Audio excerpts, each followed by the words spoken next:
Sexual harassment. Men mostly sexual harassment commit பண்றதுக்கான main reason பார்த்தீங்கன்னா, அவங்களுடைய குண்டலினி ப்ராசஸ் அப்போ அடலசன்ஸ் ஏஜ்ல கொஞ்சம் கொஞ்சமா ஆசிட் ஏறும். சின்ன வயசு வரைக்கும் ஆண் குழந்தைகள் ரொம்ப நல்லவங்களா இருப்பாங்க. ஆனா 13 வயதை எட்டும் போது அப்படியே அவங்களுக்கு அமிலம் ஏறிக்கிட்டே போகும். அவங்களுடைய குணம் அப்படியே மாறும். அந்த 13 வயதுல ஆண் குழந்தைகளை கண்டிப்போட வளர்க்கல அப்படின்னு சொன்னா, அந்த குழந்தைகள் வீட்டுக்கு மட்டும் இல்ல, சமூகத்திற்கே மிகப்பெரிய கேடு விளைவிக்கக்கூடிய வாய்ப்புகள் அதிகம். அதனாலதான் இந்த 13 வயதுல இருக்கிறவங்களுக்கு எல்லாம் மோஸ்ட்லி அவங்களுடைய 13 வயது முடியிற வரைக்குமே அவங்களுடைய கல்வி காலமா இந்த சமூகத்துல இந்த கட்டமைப்பு அமைக்கப்படும். ஏன்னா இந்த மாதிரி வேர்க்கால்கள்ல அமிலம் பாயிற சமயம் எல்லாருக்குமே என்ன ஆகும், பித்தம் தலைக்கேறும், ஹீட் பாடியில் அதிகமாகும். இந்த குண்டலினி ப்ராசஸ் நடக்கும்போது அது ஆக்டிவேட் ஆகும்போது அமிலம் ஃபர்ஸ்ட் சகசிரம் வரைக்கும் நிரப்பிட்டு தானே அதுக்கப்புறம் ஆல்கலினா மாத்தணும். பெண்களுடைய உடம்பு வந்து ஆல்கலின் கருப்பை வேற இருக்கு, அவங்களுக்கு மென்ஸ்ட்ரல் டைமும் வரும்.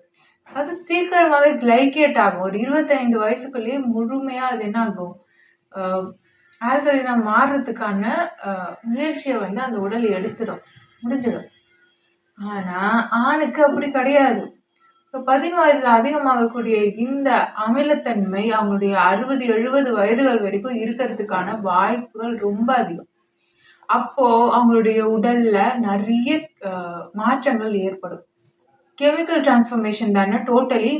இப்போ பார்த்தீங்கன்னா அடலசன்ஸ் ஏஜ், இந்த டீனேஜ் பசங்கள் எல்லாம் வந்து கண்ட்ரோல் பண்ணவே முடியாது. அப்படி இருப்பாங்க, சொல்ற பேச்சை கேட்க மாட்டாங்க. ஒரு புத்தகத்தை கொடுத்து வாசிக்க வைக்கிறதுன்றது ரொம்ப முடியாத காரியம். அவங்களுக்கு எது பழக்கம் இல்லையோ அதெல்லாம் வந்து அவங்க புதுசா இருக்கிறத அக்செப்ட் பண்ண மாட்டாங்க. இந்த மாதிரியான பிரச்சனைகள் வரும். அப்புறம் உடல் ரீதியா வந்து நோய்வாய்ப்படுறதுக்கான வாய்ப்புகள் இருக்கு. இப்படியெல்லாம் இருக்கும்போது இவங்களை வந்து இவங்களுடைய புரிதலே வந்து கொஞ்சம் பிழையா இருக்கும். கண்ணோட்ட பிழை, காட்சி பிழைலாம் அதிகமா இருக்கக்கூடிய காலகட்டம். கெமிக்கல் சேஞ்சஸ் நடக்குது இல்லையா, அப்போ மூளையிலயும் கெமிக்கல் சேஞ்சஸ் நடக்கும். ஸோ இவங்க எல்லாத்தையுமே தப்பா புரிஞ்சுப்பாங்க, தப்பா பார்ப்பாங்க. திடீர்னு சூசைட் கமிட் பண்ணிடுவாங்க, திடீர்னு வந்து ரொம்ப எமோஷனலா இருப்பாங்க, எல்லாத்தையுமே தப்பு தப்பா புரிஞ்சுட்டு சண்டை போடுவாங்க.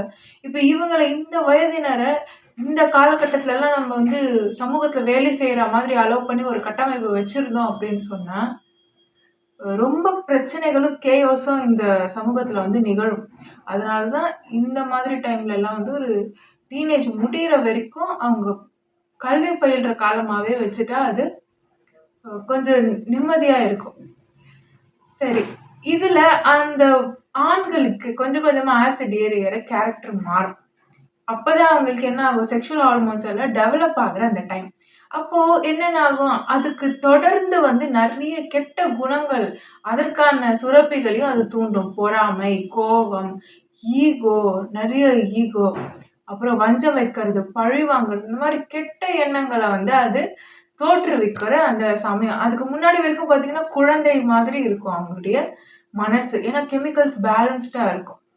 அதுக்கப்புறம் போக போக என்ன ஆகும், மாறும்.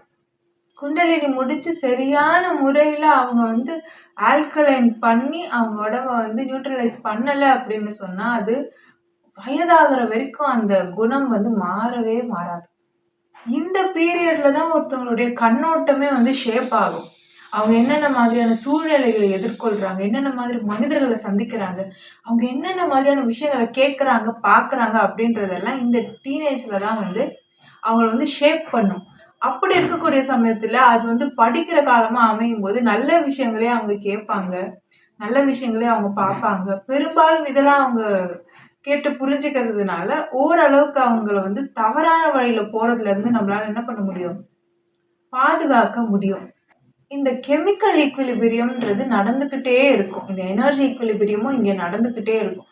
அப்படி பார்க்கும்போது இந்த ஆசிட், இந்த தரவுகள், இதனுடைய சமநிலை அப்படின்னும் போது கெட்டதா அந்த சமநிலை நடக்குது அப்படின்னு சொன்னா அதான் நம்ம என்னன்னு சொல்றோம், ஷைத்தான் அப்படின்னு சொல்றோம். அதுவே நல்ல அலைன்மெண்ட் நடக்குது, அதனால எல்லாருக்குமே வந்து நல்ல விஷயங்கள் நடக்குது அப்படின்னும் போது அதை நம்ம இறைத்தன்மை, கடவுள் அப்படின்னு சொல்றோம். ஏதாவது கெட்டது நடந்துச்சுன்னா அது ஷைத்தான் பண்ணிடுச்சுன்னு சொல்றோம், நல்லது நடந்துச்சுன்னா கடவுள் நமக்கு கொடுத்துருக்காரு இவ்வளவு நாள் கஷ்டப்பட்டதுக்கு அப்படின்னு சொல்றோம். ஆனா அது எல்லாமே அலைன்மெண்ட். கரெக்டான அலைன்மெண்ட் வரும்போது அந்த டைம்ல என்ன ஆகுது? எல்லாமே நடக்குது. ஸோ கெட்டதும் இங்க நடக்கும், நல்லதும் நடக்கும். 2மே சேர்ந்து தான் நடக்கும். கெமிக்கல் ஈக்குலிபிரியம் நடந்துகிட்டே இருக்கும். அதனால தான் எந்த வயது ஆணாக இருந்தாலும் சரி, அந்த அமிலத்தன்மை அந்த ரத்த வம்சாவழி வேர்க்கால்கள்ல பரவும்போது, அந்த கண்ட்ரில, அந்த நிலப்பரப்புல இருக்கிற மனிதர்கள் எல்லாருக்குமே என்ன ஆகும்? கொஞ்சம் அவேக்கனிங் பீரியட் அது. அவேக்கனிங் பீரியட்னா கேஓஸ் இருக்கத்தான் செய்யும். அந்த சூழ்நிலையில நாம என்ன பண்ணணும்? கொஞ்சம் மத நம்பிக்கைகள், நல்ல விஷயங்கள நோக்கி பயணிக்கிறது, மொராலிட்டிய பத்தி கேட்கறது, தெரிஞ்சுக்கிறது, இந்த மாதிரியான விஷயங்கள பண்றது நல்லதா இருக்கும். அதே மாரி பெண் பிள்ளைகள நம்ம பாதுகாத்து வச்சுக்கிறது பெட்டரா இருக்கும். எவ்ளோ காலத்துக்கு தான் பெண் பிள்ளைகளையே பாதுகாக்கிறது அப்படின்னா, இன்னும் கொஞ்ச காலத்துக்கு தான். ஏன்னா இது முடிஞ்சிருச்சு. மோஸ்ட்லி வந்து ஒரு மாஸ் அவேக்கனிங்கே நடந்துச்சு அப்படின்னு சொல்லலாம். அந்த அளவுக்கு இருக்கும்போது, இன்னும் கொஞ்ச காலம் அப்படின்னு தீர்மானமாவே சொல்ல முடியும். இப்போ இந்த மென் அசிடிக்கா இருக்கக்கூடிய இந்த மென் ஏதாவது ஒரு ஆல்கலைனா இருக்கக்கூடிய ஒரு பெண் குழந்தைகள அவங்க பார்க்குறாங்க. இல்ல பெண்ணை பார்க்குறாங்க. இல்ல ஒரு விமன பார்க்குறாங்க அப்படின்னாலுமே, இவங்களுக்கு அந்த வயசு வித்தியாசம் எதுவுமே தெரியாது. இவங்களோட கெமிக்கல்ஸ் தான் அங்க ரியாக்ட் பண்ணும். நம்மளுடைய பாடி ஒரு கெமிக்கல்ஸால செய்யப்பட்ட ஒரு ரோபோட் மாரி. இது ஒரு கெமிக்கல் ப்ரோகிராம். அப்ப அந்த ஆணுக்கு கெமிக்கல்ஸ் தான் ரியாக்ட் ஆகும். அவனுக்கு மொராலிட்டி இது அது எதுவுமே தெரியாது. அமிலம் தலைக்கேறுச்சுன்னா, பித்தம் தலைக்கேறுன மாரி மதம் பிடிச்ச மாதிரி இருப்பாங்களே தவிர, எதுவுமே தெரியாது.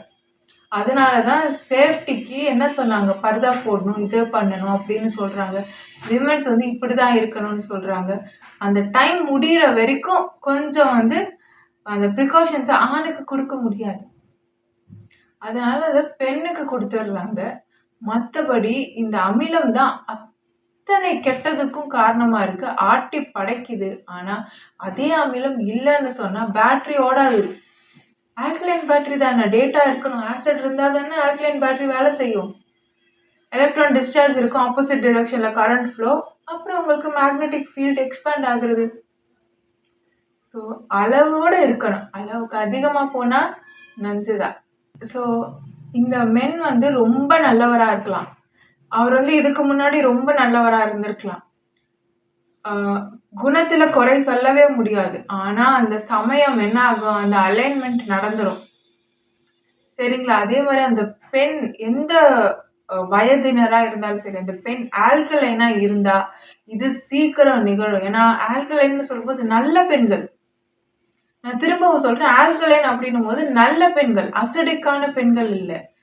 நல்ல பெண்கள், குணமான கார்ப்புத்தன்மையினாலே அந்த நல்ல குணம், தெய்வீகமான குணம் கொண்ட அந்த மாரி பெண்களுக்கு தான் இவ்ளோ கெட்டது நடக்கும். ஏன்னா, இந்த மாதிரி இருக்கக்கூடியவர்களுக்கு, அந்த மாதிரி ஆல்கலைனா இருக்கக்கூடிய பெண்கள் மேல தான் ஈர்ப்பு வரும். ஸோ, அதனால தான் ஜாக்கிரதையா இருக்கணும் நாம. நம்ப பிரிவென்ட் பண்ண தான் இப்போதைக்கு முடியுது. ப்ரிகாஷன்ஸ் எடுக்க தான் முடியுதே தவிர, மொத்தமா நம்மளால எதுவுமே பண்ண முடியலையே அப்படின்னு கேட்டா, கெமிக்கல் பேலன்ஸ் பண்ணலாம். எல்லாருக்குமே கெமிக்கல் பேலன்ஸ் பண்ணலாம். எனர்ஜி ஆர்க்கிடெக்சர்ன்னு ஒரு வீடியோ போட்டிருக்கேன். ஸோ அப்படி இருக்கும்போது எல்லாருக்குமே ஆசிட் கண்ட்ரோல்டா இருக்கும். எல்லாருமே நல்லவங்களா இருப்பாங்க. எல்லாருமே சந்தோஷமா வாழலாம். அவங்க பெஸ்ட் வெர்ஷன்ல இருப்பாங்க. யாருமே டல்லா அந்த மாதிரி எல்லாம் இருக்க மாட்டாங்க. ஒவ்வொருத்தங்களும் அவங்களோட பெஸ்ட் வெர்ஷன்ல இருப்பாங்க. அதே மாதிரி கிராமப்புறங்கள்ல, ஏன் இப்ப நகர்ப்புறங்கள்ல கூட விழிப்புணர்வு அடையாதவங்க, அதாவது எவால்வ் ஆகாதவங்க, அவேக்கனிங் ஆகாதவங்க, இவங்க எல்லாம் வந்து பெண் குழந்தைகள் இந்த மாதிரி அவங்களுக்கு எவால்வ் ஆகியிருக்க மாட்டாங்க. தெரியாது. அவங்களுக்கு உடல்ல அமிலம் ஆட்டி படைக்கும்போது பெண்கள விமன கூட வந்து அவங்க ஒய்ஃப கூட வந்து ஹராஸ் பண்ணுவாங்க. செக்ஷுவலி ஹராஸ் பண்ணிட்டு, அவங்க ரொம்ப காலமா இந்த மாதிரி ஹராஸ்மென்ட்ஸ் பண்ணிட்டு இருப்பாங்க. அது வந்து வெளியில இருக்க யாருக்கும் தெரியாம வேற பார்த்துப்பாங்க. ஏன்னா நம்ம சமூகம் அப்படிதான் இருக்கு. வெளியில பெண்கள் சொல்ல முடியாது. அது வெளியில அந்த பொண்ணு சொல்லணும்னு எத்தனிக்கிற அந்த சமயம் அவங்க என்ன பண்ணுவாங்க அப்படின்னா, டக்குன்னு அவங்க அமிக்டலா வேலை செய்யும். வேலை செஞ்சு ஃபர்ஸ்ட் அவங்களுக்கு வர அந்த ரெஸ்பான்ஸ், இம்மீடியட் ரெஸ்பான்ஸ் என்னவா இருக்கும்னா, அந்த பெண், அந்த விமென், அந்த பெண் குழந்தை வந்து பைத்தியம் அப்படின்னு சொல்லுவாங்க. டக்குன்னு அந்த அமிக்டலா வேலை செய்யும். இந்த ரெஸ்பான்ஸ தான் எல்லாருமே குடுப்பாங்க. ஒரு பெண்ண கஷ்டப்படுத்தின அத்தனை ஆண்களும் டக்கு டக்குன்னு கொடுத்த ரெஸ்பான்ஸ் என்னன்னு பார்த்தீங்கன்னா, அந்த பொண்ணு பைத்தியம், லூசு, அது சொல்றத நம்பாதீங்க அப்படின்னு சொல்லுவாங்க. இதே மாரி பெண்களை கொடுமைப்படுத்தின அ ஃபேமிலீஸும் இருக்கு. இதே மாரி பெண்கள கொடுமைப்படுத்தின பெண்களுமே இருக்காங்க. அவங்களுக்கு அந்த கொடுமை நடக்குதுன்னு அவங்களுக்கு தெரியும் சமூகத்துல.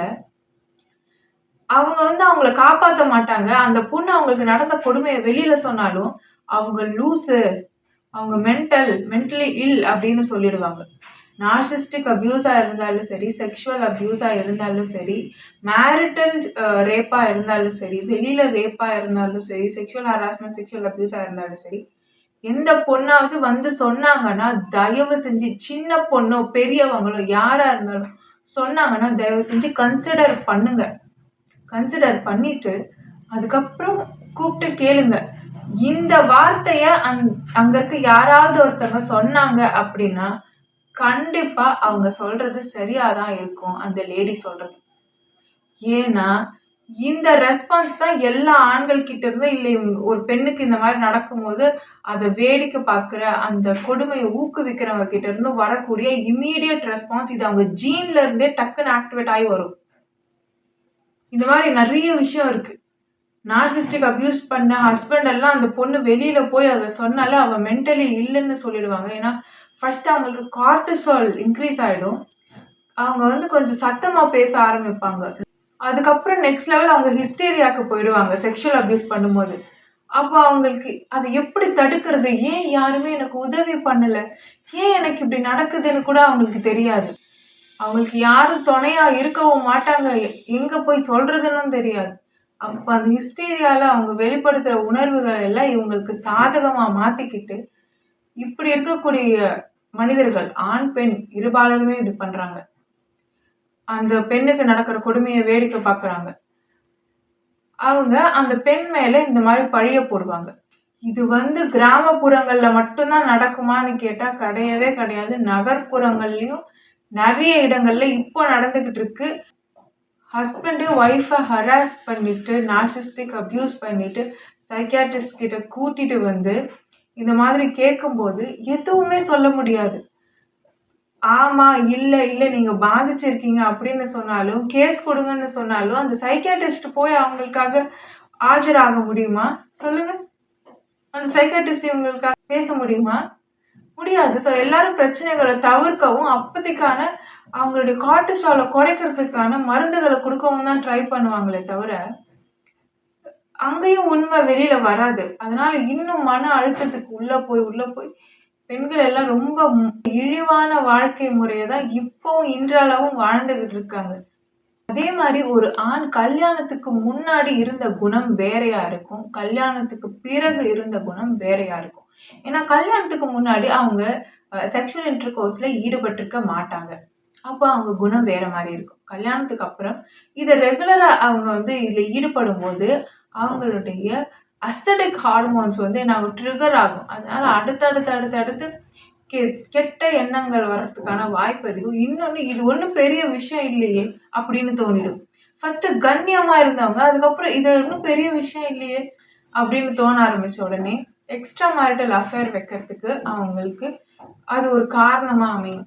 அதுவும் ஹைலி அசிடிக்கா இருக்காங்க ஒருத்தங்க, ஒரு ஆண் அப்படின்னா, அவங்களுக்கு அந்த குண்டலினி பீரியட் அவங்க கம்ப்ளீட் பண்ணல அப்படின்னா, அவங்க மெச்சூர் ஆகல அப்படின்னா, அந்த டைம்ல அவங்களுக்கு பிரெயின்ல கெமிக்கல் சேஞ்சஸ் நடக்கிறதுக்கான வாய்ப்புகள் அதிகம். அதனால அவங்க நார்சிஸ்டிக் அபியூசரா இருக்கிறதுக்கான வாய்ப்பு, சைக்கோபாத்தா மாறுறதுக்கான வாய்ப்புகளும் அதிகம். திடீர்னு அவங்க எதுக்குன்னே தெரியாம சண்டை போடுவாங்க, தவறா புரிஞ்சுப்பாங்க, தப்பா சித்தரிப்பாங்க, டக்குன்னு பொய் பேசுவாங்க, மாத்தி பேசுவாங்க. தன்னை நம்பி வந்த பொண்ணு அப்படின்னு கூட பார்க்காம அந்த பொண்ணை காயப்படுத்தி மத்தவங்க முன்னாடி அவங்க என்னோட கெத்து அப்படின்னு நினைச்சுக்கிட்டு அப்படியெல்லாம் பேச ஆரம்பிப்பாங்க. அந்த பெண்ணை இழிவா நடத்துறது, அசிங்கப்படுத்துறது இதெல்லாம் அவங்க செய்வாங்க. ஸோ ஒரு நார்மல் பர்சன் இதை செய்ய மாட்டாங்க. அப்போ இதெல்லாம் ஒருத்தர் செய்யறாரு அப்படின்னா அவங்க இந்த குண்டலினி டைம்ல அந்த கெமிக்கல் டிரான்ஸ்ஃபர்மேஷன் நடக்கும்போது அந்த கெமிக்கல்ஸ்ல பிரெயின்ல இருக்க கெமிக்கல்ஸும் என்ன ஆகும், சேஞ்சஸ் ஆயிருக்கும். அதனால அவங்க அப்படி இருப்பாங்க. ஸோ பெண்கள் கல்யாணம் பண்ணும்போது, ஆண்கள் எப்படி இருக்காங்கன்றத தெரிஞ்சுக்கோங்க. ஏன்னா கல்யாணம் ஆனதுக்கப்புறம் அவங்க குணம் மாறும். அப்போ வந்து அவங்க திடீர்னு வந்து ஏத்தி விடுவாங்க. ஃபேமிலீஸ்ல இருக்கவங்க எல்லாருமே இந்த ஆண வந்து அந்த பொண்ண நீங்க அடக்கி வைக்கணும். இது அதுன்னு சொல்லும்போது அவங்களுக்கு வந்து தெரியாது. ஆல்ரெடி பித்தம் தலைக்கு ஏறி இருக்கும். இப்படியெல்லாம் பண்ணும்போது அவங்க வந்து அந்த பெண் கல்யாணம் பண்ணி வந்த அந்த பெண்ணையே விரோதியா அ பாவிச்சு ரொம்ப கொடுமைப்படுத்தக்கூடிய சந்தர்ப்பங்கள் அமையும். அவங்க ஒருவேள அந்த ஆண் பிளாக் மேஜிஷியன் கிட்ட போறத அந்த வழக்கம் வச்சிருந்தாரு அப்படின்னா, ரொம்ப வசதியா போயிடும் பிளாக் மேஜிஷியனுக்கு. ஏன்னா அவங்களுக்கு தெரியும் குண்டலினில நீங்க என்ன ஸ்டேஜ்ல இருக்கீங்கன்னு. ஸோ எது சொன்னாலும் நம்புற மாரி இருப்பாங்க. ஈஸியா மேனிபுலேட் பண்ணலாம். மேனிபுலேட் பண்ணிட்டு அவங்க 2 பேரையும் வந்து பிரிக்கிறதுக்கு மோஸ்ட்லி ட்ரை பண்ணிடுவாங்க. அதுல ரொம்ப சக்சஸ்ஃபுல்லா அவங்க மேரேஜ் லைஃப் வந்து உடைஞ்சிரும். ஆண்கள் வந்து எமோஷனல் இன்டெலிஜென்ஸ அந்த டைம்ல நீங்க எதிர்பார்க்கவே முடியாது. ஒரு டீனேஜ்ல இருக்கக்கூடிய ஒரு ஆணினுடைய மனப்பக்குவம் எப்படி இருக்குமோ, அதே மனப்பக்குவத்தோட அவங்க வந்து கல்யாண வாழ்க்கையிலயும் இருப்பாங்க. பொறுப்புகள எடுத்துக்க மாட்டாங்க. ஸோ ஒரு குண்டலினி அவேக்கனிங் பண்ணி அது ஃபுல்லா கம்ப்ளீட் பண்ண ஒருத்தர நீங்க கல்யாணம் பண்ணிக்கிட்டீங்கன்னா, வாழ்க்கை பெட்டரா இருக்கும். ஒருவேளை இல்லன்னாலும் கெமிக்கலி பேலன்ஸ்டா இருக்கிறவங்கள நீங்க கல்யாணம் பண்ணிக்கிட்டீங்கன்னா கூட வாழ்க்கை நல்லா இருக்கும். ஸோ பாருங்க கல்யாணத்துக்கு முன்னாடி இது தெரியவே தெரியாது. அந்த டைம்ல தான் கல்யாணம் பண்ணதுக்கப்புறம் எக்ஸ்ட்ரா மேரிட்டல் அஃபேர் வந்து வரதுக்கான வாய்ப்பு இதுதான். ஒருவேளை உங்க ஸ்பவுஸ் உங்ககிட்ட அக்ரெசிவா பிஹேவ் பண்றாரு, இல்ல வேற மாதிரி பிஹேவ் பண்றாருன்னா, இதெல்லாம் பெரும்பான்மை நம்ம பெண்களுக்கு இப்படித்தான் ஆண் இருப்பாங்க, அப்படின்னு நடந்துப்பாங்க அப்படின்றதுல எல்லாம் நமக்கு தெரியாது. அவேர்னஸ் இருக்காது.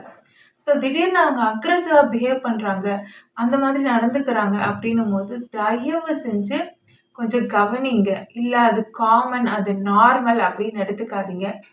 நார்சிஸ்டிக்கா பிஹேவ் பண்றாங்க அப்படின்னா, அத ஊக்குவிக்காதீங்க எந்த வகையிலயும். அப்படியெல்லாம் நீங்க பண்ணீங்க அப்படின்னா, மோசமான விளைவுகள தான் அது தரும்.